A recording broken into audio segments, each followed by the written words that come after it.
आज हमें क्वेश्चन आपको ये 9 पार्ट का क्वेश्चन है। एनसीईआरटी का एग्जाम्पल नंबर फर्स्ट है ये क्वेश्चन आपको समझाएंगे, कैसे आपको लगाना है वो तरीका बताएंगे। तो सबसे पहले एक्सरसाइज शुरू करने से पहले हम आपको पहला एग्जाम्पल ही लगवा रहे हैं। तो पढ़ते हैं क्वेश्चन में और देखते हैं क्या दे रखा है। यहाँ पे लिखा है धरती पर एक मीनार ऊर्ध्वाधर खड़ी है। एक मीनार खड़ी है धरती के बिंदु से, और धरती का कोई एक बिंदु है जो मीनार के पाद बिंदु से 15 मीटर दूरी पर है। मीनार के शिखर का उन्नयन कोण 60 है, तो मीनार की ऊंचाई क्या होगी। इतना हमें क्वेश्चन दिया था। जब हमें क्वेश्चन दिया गया तो सबसे पहले एक मीनार बनाते हैं। क्या बनाते हैं? एक मीनार बनाते हैं। ये हमने मीनार बना ली, ठीक है। ये हमने क्या बना ली? ये हमने मीनार बना ली। अब लिखा है एक बिंदु से, तो एक बिंदु में यहां पे मान ले, बिंदु मान लिया हमने। ये हमारी मीनार थी, एक हमने ये बिंदु मान लिया। यहाँ पे मान लो, यहाँ पे मान लो, कहीं पे मान लो, एक बिंदु मान लिया। अब बिंदु से मीनार के पाद बिंदु ये वाला होता है, ये वाला। मीनार के पाद बिंदु से 15 मीटर दूरी, तो दूरी लिख ली। और ये दूरी कितनी दी गई? 15 मीटर दी गई है। कोई दिक्कत? इतना समझ गए? ये मेरी मीनार थी, ये मेरा बिंदु था, और बिंदु से जो मीनार की तरफ जाएगा ये इसका पाद बिंदु से, तो इतनी कितनी दूरी थी? 15 मीटर। 15 मीटर दूरी मान ली हमने। मीनार के शिखर का उन्नयन कोण क्या होगा? अब देखिएगा, उन्नयन कोण की बात करते हैं। ये जब हम क्वेश्चन समझाएंगे तब आपको सिखा देंगे कि उन्नयन कोण कौन सा है, और ये पूरा डिटेल बताएंगे। उन्नयन कोण, अवनमन कोण ये समझाएंगे, लेकिन तब तक के लिए समझाया दे रहे हैं। जैसे ये बना है, तो मेरा उन्नयन कोण ये है, ये मेरा इस टाइप का उन्नयन कोण बनेगा। पूरा डिटेल हम उस वीडियो में बताएंगे, लेकिन आपको बता रहे हैं उन्नयन कोण ऐसा बनेगा। समझ गए?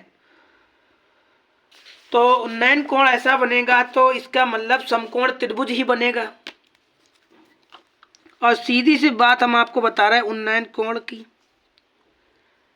कोई व्यक्ति, कोई लड़का या कोई भी हो, वो यहाँ पे खड़ा है, जब वो ऊपर की तरफ देखेगा, कहाँ देखेगा? ये मार्कर मेरा कहाँ जा रहा है? ऊपर की तरफ देखेगा, तब हमेशा उन्नयन कोण ही बनेगा। ठीक है। अब यहाँ पे तो देख नहीं रहा है, ठीक है। यहाँ पे भाई लड़का नहीं है, कुछ भी नहीं है, ना कोई हेलीकॉप्टर देख रहा है, ना कोई पतंग देख रहा है, कुछ नहीं देख रहा है। मीनार के शिखर का उन्नयन कोण बताया, तो आपको उन्नयन कोण आपका 60 है। उन्नयन कोण जब भी बनेगा, जैसे यहाँ पे तो क्वेश्चन नहीं है, कोई लड़का पतंग देख रहा है तो देखेगा, गर्दन ऊपरी तो करेगा, तो हमेशा उन्नयन कोण ऐसे ही बनेगा। समझ गए? अब मान लेते हैं ए यहाँ पे मान लो, बी यहाँ पे मान लो, और सी यहाँ पे मान लो, या ए यहाँ पे मान लो, बी यहाँ पे मान लो, सी यहाँ पे मान लो, या पी क्यू मान लो, आपकी इच्छा है, कुछ भी मान लो, एल एम मान लो।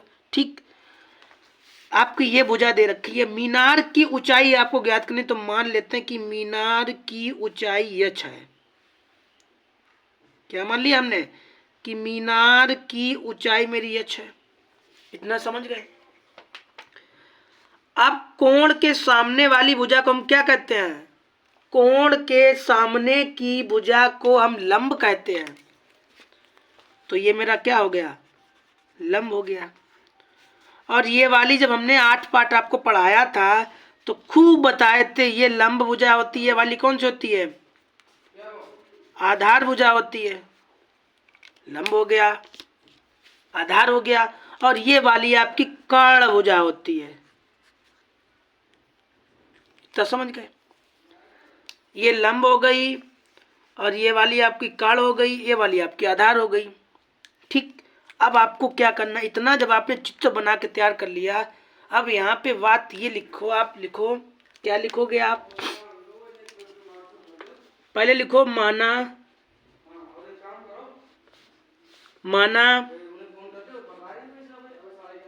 मीनार की ऊंचाई h मीटर है। ये जो मीनार थी, इस मीनार की ऊंचाई कितनी है? 100 मीटर है। इतना आपने मान लिया। माना में तो आप लिख सकते हैं। आपने मीनार की ऊंचाई मान ली कि माना मीनार की ऊंचाई हमारी h मीटर है, तो h मीटर लिख लिया। आपको लिखना पड़ेगा अब सम कोण। ये मार्कर में क्या हो गया भाई? ठंड के मारे नहीं चल रहे क्या?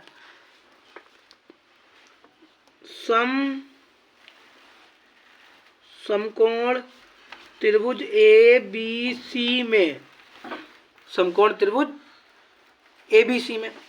अब इतना लिखने के बाद आपको क्या क्या दे रखा है?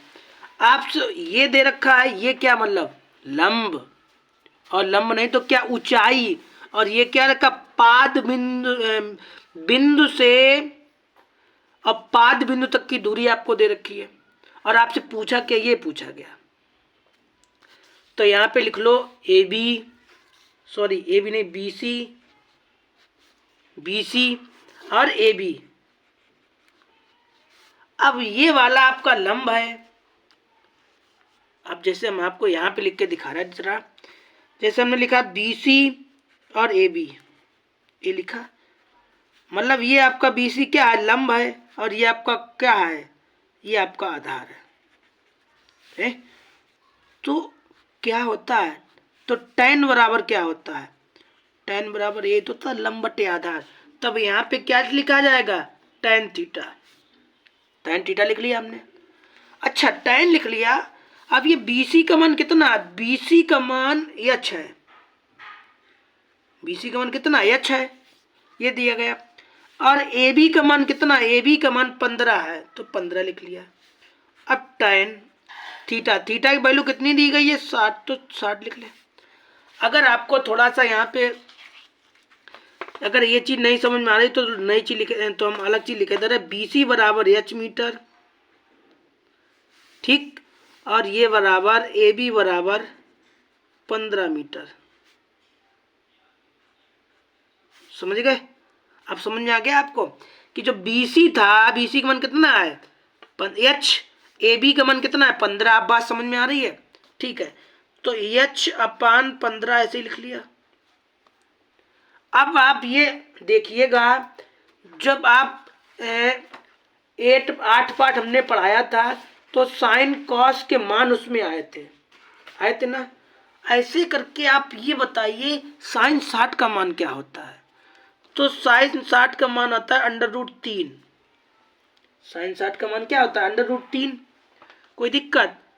इसके सॉरी, साइन 60 का है, tan 30 है ना, साइन ध्यान आ गया पहला वाला।